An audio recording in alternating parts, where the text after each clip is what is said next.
Assalamualaikum warahmatullahi wabarakatuh. Alhamdulillah saudara-saudara memandum ulang tahun Gerakan Aceh Merdeka 4 Desember 2022 ataupun milad daripada Gerakan Aceh Merdeka 4 Desember 2022.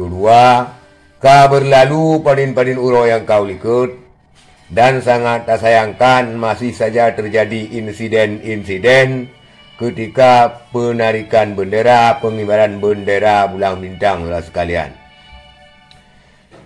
Nyan bak tampilan pertama videonya nak tampak daripada arogansi aparat keamanan dalam rangka merebut tarik menarik bendera Aceh dengan rakyat Aceh. Arogansi masih saja diperlihatkan sementara Aceh sudah dalam keadaan damai. Artinya Aceh sudah tidak ada lagi perang dan Aceh di bawah Negara Kesatuan Republik Indonesia. Juga Aceh berbendera merah putih. Tetapi kenapa arogansi aparat keamanan ketika rakyat Aceh ingin mengibarkan bendera Aceh sebentar ketika milad GAM terjadi tarik menarik dan pengawalan yang super ketat sebagaimana perang besar layaknya, saudara sekalian. Arogansi aparat keamanan diperlihatkan seolah-olah aparat keamanan menginginkan pertumpahan darah dengan rakyat Aceh.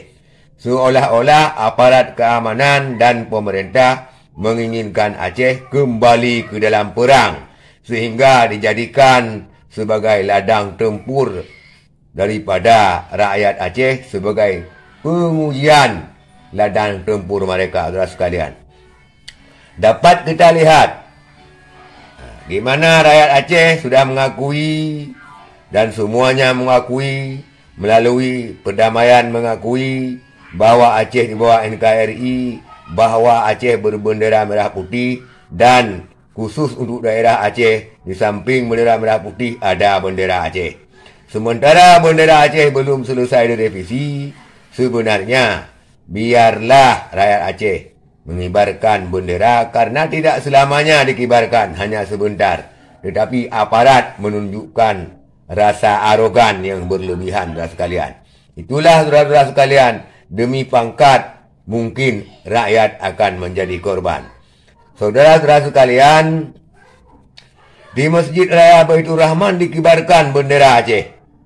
Diizinkan berkibar sebentar, sementara di daerah lain seperti di Aceh Timur tarik menarik hampir bentrok antara aparat keamanan dengan rakyat. Juga di makam Tunku Hasan Ditiro di Muru Indrapuri, rakyat yang membawa bendera Aceh ingin menaikkan bendera Aceh sebentar ditahan di luar, saudara sekalian.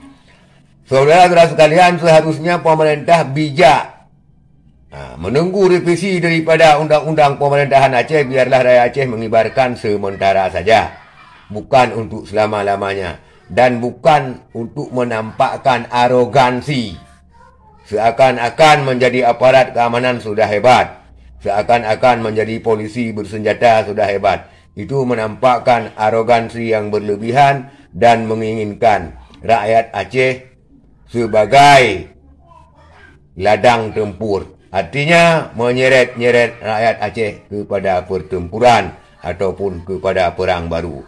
Saudara-saudara sekalian, inilah realita sekarang ini.